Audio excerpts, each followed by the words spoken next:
Lawmakers are accusing the Biden administration of flying migrants from the border to an airport in Chattanooga, Tennessee. From there, they'll be bused to other cities in the southeast. Tennessee Senator Bill Hagerty had this to say about that. Quote, "I have warned for months that President Biden's failure at the border would result in a systematic resettling of migrants in our communities. Every town is now a border town." Joining me now to react, former Trump campaign National Press Secretary Hogan Gidley.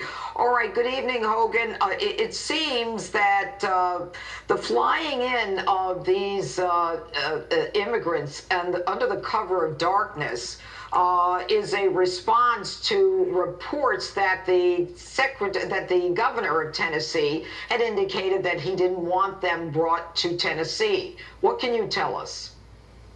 I'm sure the governor didn't. Senator Hagerty is absolutely right, because the resources aren't there when you start to influx thousands of people into these communities. I mean, you're talking about schools, you're talking about hospitals, other things that should go to the citizens of this country who are here legally and unlawfully. The American people deserve those resources at their disposal, not to have people flown in the dead of night. Look, this is a complete, total, unmitigated disaster, and there is only one person to blame for it, and it's Joe Biden.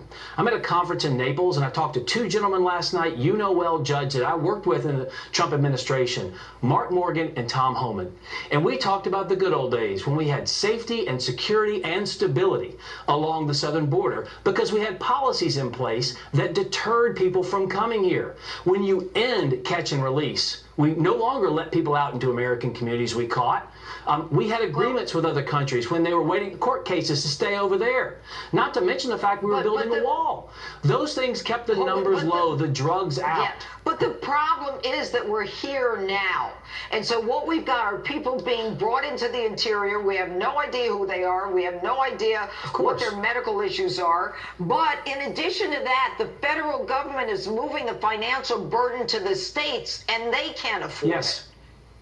Of course they can. Look, but that's the whole point. When you have a system that is working like Donald Trump had along the southern border, and you start to do the opposite, which is what Joe Biden is doing, the opposite result is going to occur. So now we've seen the last 2 months, consecutive months, in each month, over or almost 180,000 people coming into this country illegally and unlawfully, and no amount of media covering this up is going to prevent the American people from feeling the brunt of these bad policies. Sending people to Tennessee in the dead of night is not going to prevent the people of Tennessee from feeling the brunt of bad policies. And the letter that a lot of governors signed on to, including the governor of Tennessee, said this, and I love the line. It said, they have neither the resources nor the obligation to solve the federal government's problem. Look, this is a federal government issue. We fixed it under Donald Trump. What this country deserves, what the American people need, is a strong leader and a strong president. And sadly, with Joe Biden, we've got neither. And you know what's amazing? Kamala Harris hasn't visited the border yet, and certainly once. Joe Biden hasn't. And the shame of this is that we know about Tennessee. We don't know what we don't know. Yeah. That's exactly right. And how many times did President Trump go down to the border? He did so because he wanted to show off the successful policies we had in place. They're not going down there because they know it's a failure. It's a nightmare. Hogan Gidley, thanks so much for being with us.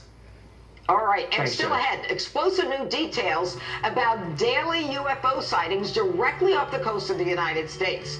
But first, CNN's Chris Cuomo apologizes for secretly advising his brother, Governor Andrew Cuomo, on how to survive his sexual harassment scandal.